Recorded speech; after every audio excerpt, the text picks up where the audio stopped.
Hi friends, welcome to Dhruva study circle. మనం ఈ Telangana socio economic outlook అని చెప్పేసి చూస్తున్నాం కదా. దానికి సంబంధించి ఈ వీడియోలో మనము సర్వీస్ సెక్టార్ ఈ సర్వీస్ సెక్టార్ సంబంధించి అప్డేట్ చూస్తాం. అదేవిధంగా ఒక రెండు ఈ ఇండస్ట్రియల్ సెక్టార్ మనం దాంట్లో లాస్ట్ వీడియోలో మిస్ అయినాయి. అవి కూడా ఫస్ట్ చూసిన తర్వాత మనం సర్వీస్ సెక్టార్ సంబంధించి అప్డేట్ చూస్తాం. అవి కూడా మనకు ఈ Telangana socio economic outlook book ఏదైతే ఉందో దాంట్లో నుంచి మనం ఆ ఇంగ్లీష్లో ఉన్న పీడిఎఫ్ని చూస్తూ ఆ డయాగ్రామ్స్ ఉన్నాయో దాని ఆధారంగా మన సొంత నోట్స్ అనేది నా సొంత నోట్స్ నేను అప్డేట్ చేసుకోవడం జరిగింది. ఆ వేలో మీరు కూడా మీ సొంత నోట్స్ లేదా మీరు ఏదైతే బుక్ ఫాలో అవుతున్నారో దాంట్లో అప్డేట్ చేసుకోండి.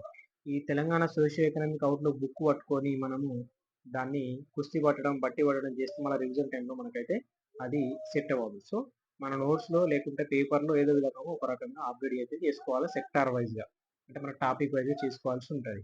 మనం ఇప్పటివరకు ఈ ఫస్ట్ టాపిక్ వచ్చేసి స్థూల ఆర్థిక ధోరణులు అని చెప్పేసి చూసినాం కదా. మ్యాక్రో ఎకనామిక్ ట్రెండ్స్ చూసినాం. అదేవిధంగా ఇండస్ట్రియల్ చూసినాం. అదేవిధంగా ఇప్పుడు సర్వీస్ సెక్టార్ చూస్తున్నాం. మనకి యాక్చువల్గా ఏంటంటే అగ్రికల్చర్ సెక్టార్ అనేది అప్డేట్స్ చాలా ఉంటాయి.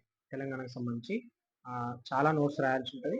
అది మనము చేద్దాం మెల్లగా. దీని తర్వాత మెల్లగా దానికి టైం తీసుకుని చేసుకుందాం. రైట్, ఫస్ట్ మనము ఇండస్ట్రియల్ సెక్టార్ చూసుకుంటే ఇక్కడ మనకు కమోడిటీ ఎక్స్పోర్ట్ ఇన్ తెలంగాణ అని చెప్పేసి మనకు ఏ విధమైన వస్తువులు ఏ విధమైన కమోడిటీస్ మనకు ఎక్కువగా ఎక్స్పోర్ట్ చేస్తున్నాం అని చెప్పేసి చూస్తే మనకి ఇక్కడ డయాగ్రామ్లో చూడండి. ఇక మనకి ఫార్మాస్యూటికల్ ప్రొడక్ట్స్ అని చెప్పేసి 32% ఉన్నది. అది మనకు కాస్ట్ వచ్చేసి 36,893 crores. అదేవిధంగా మనకి ఆర్గానిక్ కెమికల్స్ అని చెప్పేసి 20% ఉంది. అదేవిధంగా దాని తర్వాత air craft, space craft, parts అని చెప్పేసి 14%. నెక్స్ట్ అదేవిధంగా మనకి ఈ ఎలక్ట్రికల్ మెషినరీ అండ్ ఎక్విప్మెంట్స్ భాగంగా 6% ఉంది. ఇది 7,375 కోట్లకు సంబంధించి. అదేవిధంగా మనకి nuclear reactors, boilers and mechanical appliances అని చెప్పేసి మనకు 4,740 కోట్లతోని 4% తోని ఈ ఆర్డర్లో ఉన్నాయి. మనం దీన్ని నోట్స్లో ఏ విధంగా రాసుకోవడం జరిగింది. ఆల్రెడీ మనకు గత సంవత్సరానికి సంబంధించిన అంశాలు ఉన్నాయి. అందులో భాగంగానే ఇది కూడా మనం రాసుకోవాలి. 2023-24 గాను ఎగుమతి చేసిన ఈ టాప్ 5 వస్తువులు ఏవి అంటే మనకి ఇక్కడ pharmaceuticals, organic chemicals, air craft, space craft, spots, అదేవిధంగా మనకి ఎలక్ట్రికల్ మెషినరీ అండ్ ఎక్విప్మెంట్ 6%, అదేవిధంగా న్యూక్లియర్ రియాక్టర్స్. మనము దీన్ని సింపుల్గా మనకు pharmaceuticals, organic chemicals, air craft, space craft, అదేవిధంగా ఎలక్ట్రానిక్ కెమికల్స్, అదేవిధంగా న్యూక్లియర్ ఈఓఏఈఎన్ అని చెప్పేసి ఇట్లా ఏదో ఒకటి మనం గుర్తుండేటట్టు ఆర్డర్గా రాసుకోవాలి. ఇదైతే ఈ ఆర్డర్ అయితే ఖచ్చితంగా గుర్తుపెట్టుకోవాలి. ఏ వస్తువులు ఎంత పర్సెంటేజ్ అని చెప్పేసి చూసుకుంటే మనకి ఇక్కడ ఈ విధంగా ఉంది. 32%, 20%, 14%, 6%, 4%. ఓకే, ఇది ఇండస్ట్రీకి సంబంధించి. నెక్స్ట్ చూస్తే మనకి export from Telangana total exports 2023-24 సంబంధిస్తే మనం ఏ దేశాలకు ఎక్కువగా ఎక్స్పోర్ట్ చేస్తుంది. ఫస్ట్ యూఎస్ఏ, తర్వాత యూఏఈ, తర్వాత చైనా, తర్వాత సౌదీ, తర్వాత కువైట్. ఈ 5 అయితే గుర్తుపెట్టుకోవాలి. ఫస్ట్ టాప్లో ఉన్నది అయితే మనకి అమెరికాకు సంబంధించి. ఓకే, అమెరికాకు సంబంధించి చూడండి 28% మనం అమెరికా చేస్తుంది. చూడండి యూఏఈ అంటే ఎక్కువ శాతం మనం అమెరికానే చేస్తాం. తర్వాత యూఏఈ, తర్వాత చైనా. ఇవి ఆర్డర్లో గుర్తుపెట్టుకోవాలి. USA, UAE, China, USA, UAE, China అని చెప్పేసి థర్డ్. టోటల్ అదర్ కంట్రీస్ మనకు 41% వచ్చింది. ఇక్కడ ఈ టాప్ 3 అయితే చూసుకోవాలి. తర్వాత సౌదీ, తర్వాత కువైట్. జస్ట్ అదే మనం ఇక్కడ రాయడం జరిగింది. మన నోట్స్లో ఉంటాయి, ఆ నోట్స్లో రాసుకోవాలి అంతే. ఆ డయాగ్రామ్ చూసుకొని నోట్స్లో అప్డేట్ చేసుకుంటే మనం రివిజన్ చేసే టైంలో మనకి నోట్స్ అనేది ఉపయోగపడుతుంది. USA, UAE, China, Saudi, Kuwait. Next చూస్తే మనకి టాప్ 5 డిస్ట్రిక్ట్స్ మనకి మర్చెంటైజ్ ఎక్స్పోర్ట్స్ ఫ్రమ్ తెలంగాణ నుంచి మనకు ఎక్కువ ఏ జిల్లాల నుంచి ఎక్స్పోర్ట్ చేస్తున్నాం చూస్తే మనకి రంగారెడ్డి 29% చేస్తూ ఉంది ఎక్స్పోర్ట్స్. అదేవిధంగా యాక్చువల్గా ఇది మనకి ఇండియన్ ఎకనామీ చూసుకుంటే మనకి ఫారెన్ ట్రేడ్ అని చెప్పేసి ఉంటాయి, అందులో భాగంగా వస్తుంది. ఇక్కడ మనకు పర్టికులర్గా ఫారెన్ ట్రేడ్ అని చెప్పేసి ఏమి ఉండదు కాబట్టి ఇండస్ట్రియల్ సెక్టార్లో భాగంగా మనం చూస్తాము ఎక్స్పోర్ట్స్ అని చెప్పేసి. ఇక్కడ మనకి మేడ్చల్ మల్కాజ్గిరి అని చెప్పి మనకి 22%. అదేవిధంగా మనకి 19% వచ్చేసి సంగారెడ్డి, తర్వాత మనకు హైదరాబాద్ 17%, తర్వాత నల్గొండ 3%. ఓకే, ఇట్లా చూస్తే మనకు ఇక్కడ డయాగ్రామ్ రూపంలో రాసుకుని మనం నోట్స్ అప్డేట్ చేసుకున్నాం.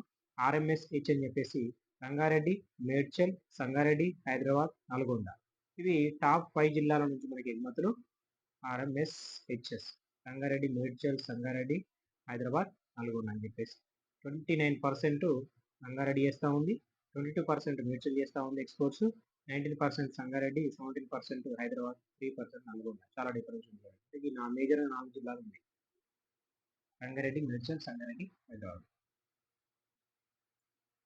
నెక్స్ట్ చూస్తే sector wise contribution GSB for 2023-24 సంబంధించి కరెంట్ ప్రైస్ ప్రస్తుత ధరల్లో మనకి మనం సెక్టార్ వైజ్ చూసినా అగ్రికల్చర్ సెక్టార్ ఎంత ఉంది, ఇండస్ట్రియల్ సెక్టార్ ఎంత ఉంది, సర్వీస్ సెక్టార్. ఇక్కడ మన సర్వీస్ సెక్టార్ గురించి మాట్లాడుతున్నాం కాబట్టి ఓన్లీ సర్వీస్ సెక్టార్ ఇక్కడ అరౌండ్ మనకి 66%, యాక్చువల్గా అయితే 65% ప్లస్ ఉంటుంది మనకి. కాకపోతే దగ్గర మన 65% 7 ఆ పాయింట్లో ఉంటాయి కాబట్టి అరౌండ్ మనం 66% అని చెప్పి చూసుకోవచ్చు. ఇక్కడ 8,80,569 అని చెప్పేసి కోట్లు, ఇది సర్వీస్ సెక్టార్ వాటా అని చెప్పేసి చూసుకోవాలి. రైట్, ఇక్కడ మీరు ఆన్సర్ చేయండి. ఇక్కడ మనం అగ్రికల్చర్ సెక్టార్ని చూసినాం కదా, అగ్రికల్చర్ సెక్టార్ ఎంత ఉంది, అదేవిధంగా ఇండస్ట్రియల్ సెక్టార్ ఎంత ఉంది అని చెప్పేసి చూస్తే ఇక్కడ అరౌండ్ 16%, ఇక్కడ 15.8% అని ఉంటుంది. దీన్ని అరౌండ్ మనం 16% తీసుకున్నాం. ఇండస్ట్రియల్ సెక్టార్ కూడా మనకి 18.5 ఉంటుంది.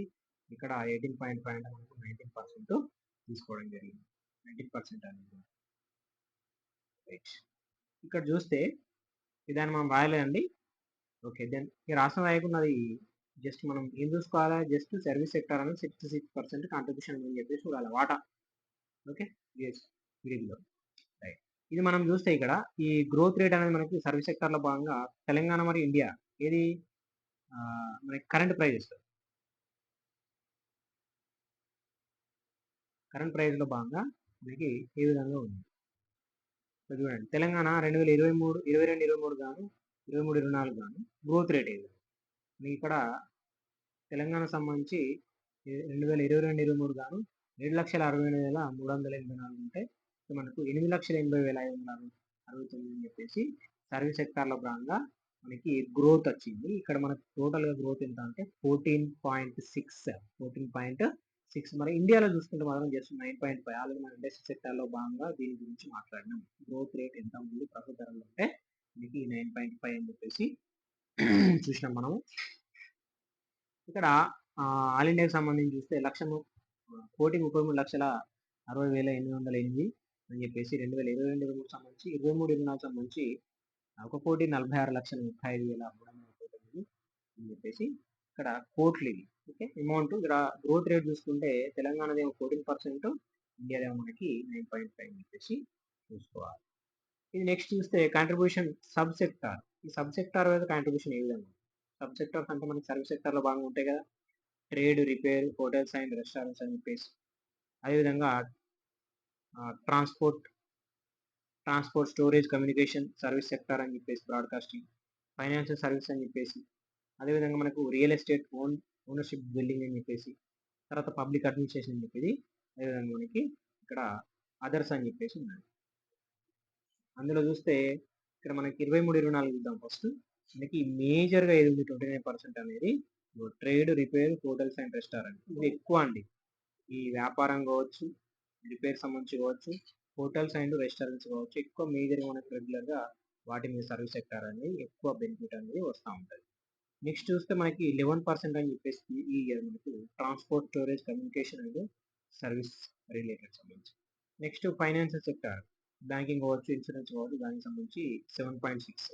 ఇది మనకు ఆర్డర్లో అయితే ఖచ్చితంగా గుర్తుండాలి, మనం నోట్స్లో అప్డేట్ చేసుకోవాలి. నెక్స్ట్ ఈ 35% అని చెప్పేసి, సారీ మనకి ఇక్కడ టాప్లో ఏది ఉందంటే టాప్లో ఇదే ఉంటుంది, ఇంతకుముందు కూడా లాస్ట్ ఇయర్ ఇదే. ఈ రియల్ ఎస్టేట్ అని చెప్పేసి, ఓనర్షిప్ బిల్డింగ్ అని చెప్పేసి, ప్రొఫెషనల్. దాని తర్వాత మనకు ఏది ఉన్నది ఇక్కడ trade, repair, hotels and restaurant.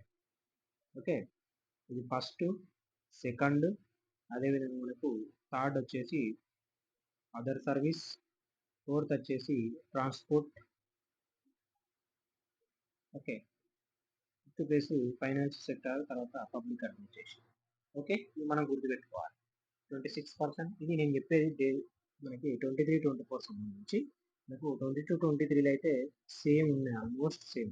చూడండి, ఇక్కడ మనకు అదర్ సర్వీస్ అనేది ఏం చేంజ్ కాలేదు, పబ్లిక్ అడ్మినిస్ట్రేషన్ అనేది ఏం చేంజ్ కాలేదు.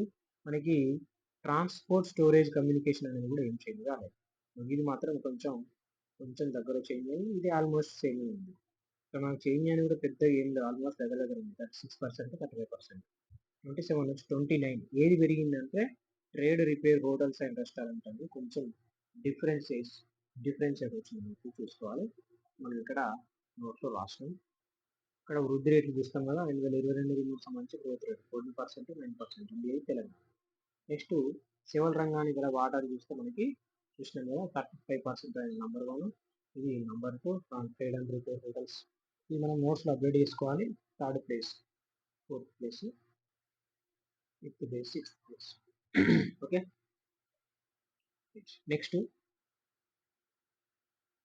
Next gender wise employment in service sector in Telangana and India. ఇక్కడ మనకు ఏమిచ్చిందంటే ఉపాధికి సంబంధించి అర్బన్ ఒకటి, మేల్ ఒకటి, ఫీమేల్ ఒకటి. అంటే పట్టణంలో భాగంగా ఉపాధి ఏ విధంగా ఉంది, అదేవిధంగా పురుషుల్లో భాగంగా ఉపాధి ఏ విధంగా ఉంది, మహిళల్లో భాగంగా ఉపాధి ఏ విధంగా ఉంది, అది మనకు తెలంగాణకు సంబంధించి, ఇండియాకి సంబంధించి చూస్తాం.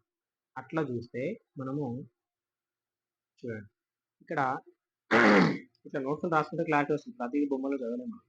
రైట్. పట్టణ సేవా రంగం ఉపాధి సంబంధించి తెలంగాణకు సంబంధించి 66 ఉంటే, పురుషులకు సంబంధించి 67 ఉన్నది. మహిళలకు సంబంధించి 63 ఉంది.